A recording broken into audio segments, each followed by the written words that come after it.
पे चूड़िया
हम कहीं मेहरवा के मिलत हो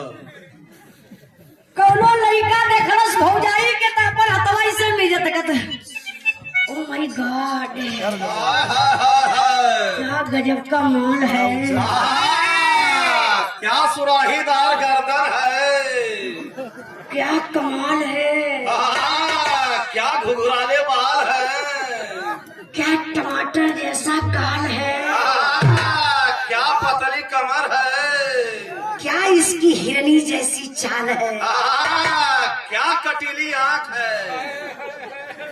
लड़का देख के हाथ मीच के अपने मन में पश्चाताप करत बुरा मतलब बनिया आज के समाज के कुछ सच्चाई बा कुछ लड़का ऐसा बाटे दूसरे के मेहरारू के देख लिया तो आंख अपन चार्ज करे लगे है कहीं माल है गजब का माल है आए अपने मेहरारू के सड़ियों न खरीद के दी अगर ई लोगों ने सोच ला हल्ला मत करा समझा अपने ही मेहरारू के माल बना के रखा ना अरे भैया का भोजन करता जोरी आ जाना अरे ठोके तो तू देर जाता हो समाज के बिगाड़े चला लो बाबा पागल कहीं के नहीं भैया तरह की लड़का देख के भौजाई से कालस का हो देखत गला तो बड़ा झमकाई के चलत हो रोज रोज नया नया डिजाइन तो पहिरत हो और जब में घरवा बमनामा जान के कहलस का कहलस